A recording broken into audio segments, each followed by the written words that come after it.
Good afternoon. Woo, we got a 65,000 mile road race car. Almost all of it. Almost all of it, yeah. It's had a hard life. So, you know, Zach has done other videos on this car already. So this has a brand new LT4 crate motor in it with our Terminator 2 performance package, which now we're doing with this JLT air intake. This is the first one we're doing in-house with this intake on it. Big sucker. We normally use a Rotofab Big Gulp. We've been dying to try this because of the size of the filter that's on it. So I think on much higher horsepower we're going to start to see benefit from this. At this package, I don't think there's any real difference between this and the Rotofab Big Gulp. The Rotofab Big Gulp has a smaller filter on it, and we get up around 1,000 wheel horsepower is probably where we're going to start seeing gains here. But we wanted to try one, get a calibration in it. We did a 103 throttle body on this one with the 103 snout from Magnuson.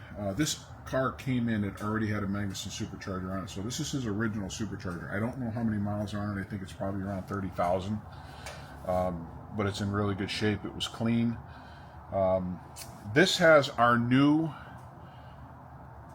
2650 specific spark plug wires on it. So we just made them this week.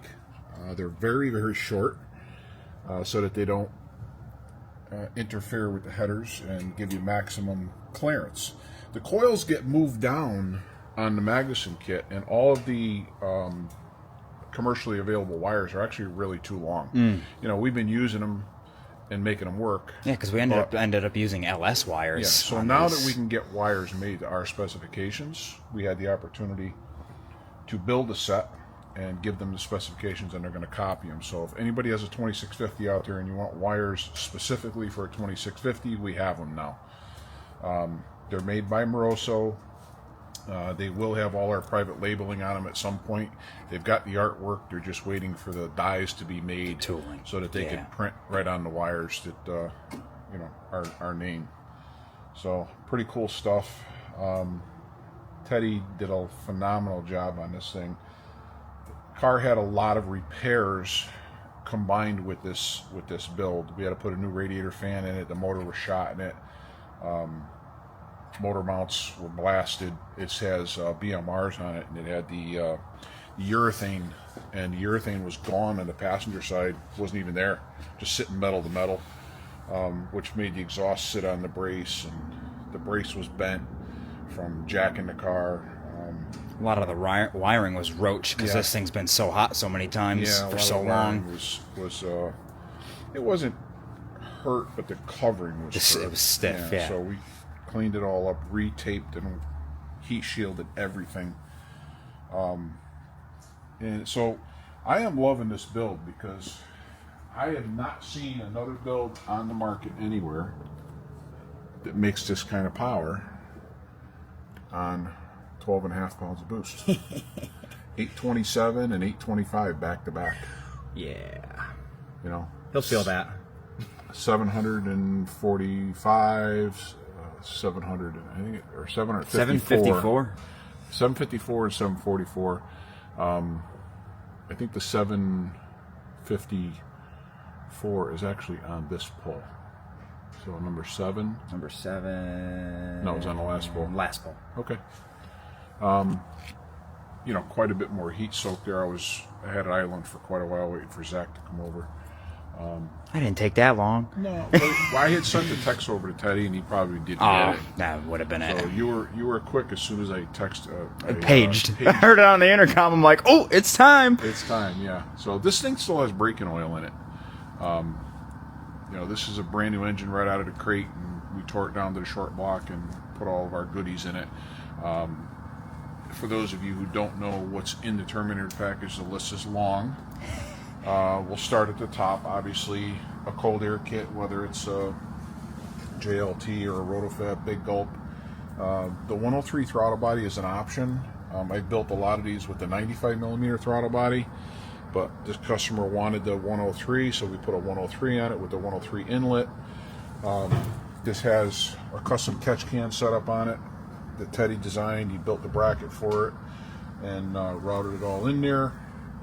It's got a big breather hose on it, and the 2650. Our cam package, starting at the top, we've got the trunnion upgrade. Is it C&E? CHE. CHE. Okay. Yeah. Pack valve springs, retainers, lock seals. 3/8 push rods. Very few people are using 3/8 push rods. We've always used 3/8 push rods on all of our LSs, all of our LT builds.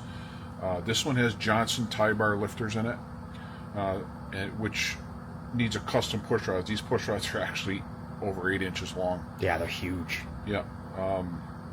This has our Genetti Racing belt guard on the thermostat housing. A must for any road race cars, because if you blow a belt, it will take out the thermostat, and then load your rear tires with antifreeze, putting you into the wall.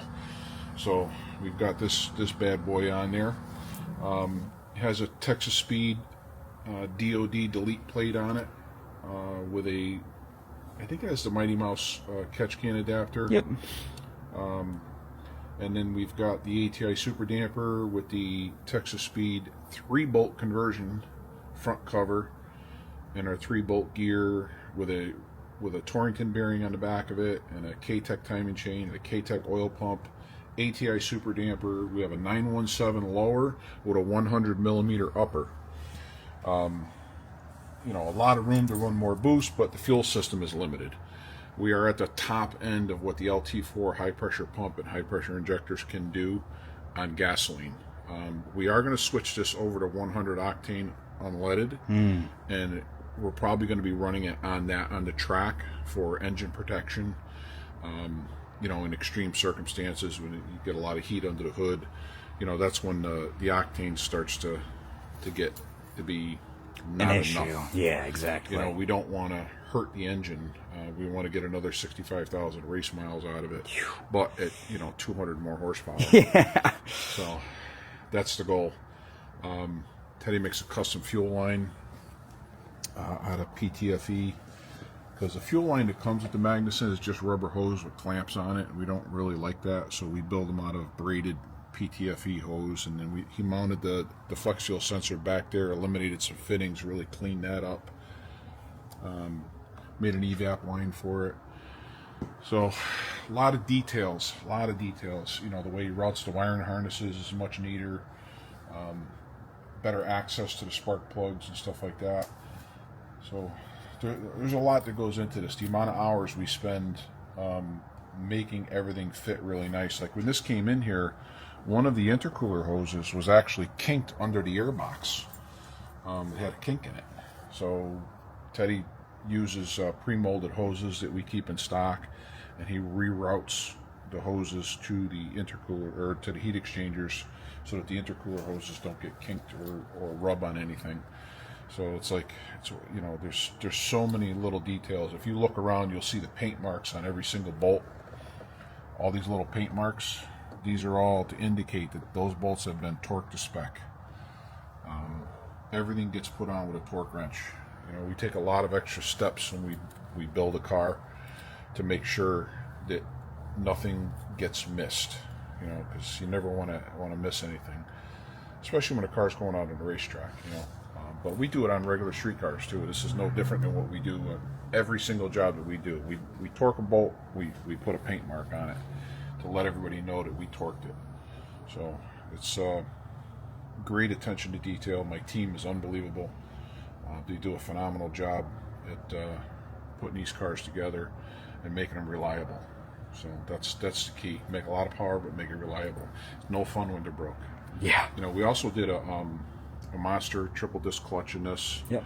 I'm trying to think what else we did. I know we put a new aluminum brace underneath it, replaced some of the shielding and all the push pins and screws and everything that were missing.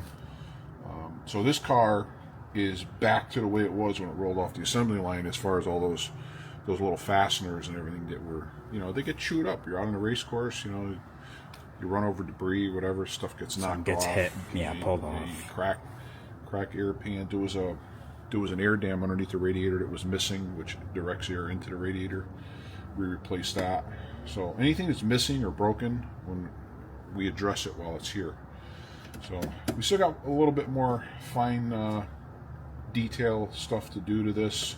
One of the things is we're going to change the oil, and I'm going to switch over to fuel and tune it on 100 and see if we pick up anything. I don't expect that we will, because we're pretty low boost. This thing's pretty happy on pump gas. 12.5 pounds on pump gas is fine. So I have yet to see another build make 825, 830 horsepower on 12.5 pounds of boost. Other than our package? No, sir. I haven't seen it anywhere. Nope. Typically anybody that's up in these power levels are in the 15, 16 pounds of boost. Adding meth injection. Yeah. And half the time, all these other companies advertise crank horsepower. Yeah. Is the other thing. We do rear wheel horsepower. Oh, yeah. And we know that this dyno is accurate. I've had it for 25 years. So yeah. It's always put out real accurate numbers, and we could back up at the racetrack. So really happy with the way this build came out, because it was pretty rough when it came in here. Everything was oily and grungy and dirty. We pressure wash everything, wash every single part before we put it back on, make sure everything looks good and clean and neat. So well, it's really seen 65,000 miles of thorough enjoyment. Yeah. So I think it deserved a good bath and some good TLC for sure. It's like, it's my motto: pay attention to the details, and the big stuff falls into place. Yeah. So count the pennies, and the dollars take care of themselves. So make sure we do it right. That's the key. Got to do it right. Got to and keep improving on our procedures, and to keep improving on little detail things that just make it easier to work on later on too. Every time we come across one of these packages that we do, Teddy finds a different way that he goes about doing something. We find different fittings or hoses or other parts to add to the tickets to make it so that it's more complete. Definitely. So, one of the things that we do too, these bypasses, we don't run them off the intake plenum, we run them off the boost plenum. So they get a good signal instead of pulling vacuum and maybe slightly opening the bypass. Yeah. So we get better control using the vacuum bypasses when they're off of boost pressure instead of intake pressure. So they won't open up on the top end if there's any vacuum in this behind the throttle body. So if this was running a smaller throttle body, like a stock throttle body, it would actually pull vacuum in this plenum right here. And this port that they had the bypass connected to from the factory is in this plenum. So when you're wide open throttle and you're pulling vacuum, it can actually start to crack open the bypass and you lose boost. No kidding. So we go into the manifold that's boost only. Well, it sees vacuum too, but not at wide open throttle. Yeah, exactly. At wide open throttle, it's all boost. So then we have boost pressure actually helping hold the bypass shut. So cool little details. So we're real excited about our wires. Again, 2650 specific spark plug wires are very short. There's only an inch and I measured it yesterday, an inch and 3/8 between the boots of spark plug wire. Where normally they're 4 or 5 inches. Yeah. So, makes it a lot neater down there. It does. It really cleans up the install. And then we use the DEI titanium boots on it too, as a precaution. So anyway, we're going to keep going. Thanks for hanging out with us today, and be sure and like and share these videos, and have a great day. Thank you guys for watching. Stay tuned.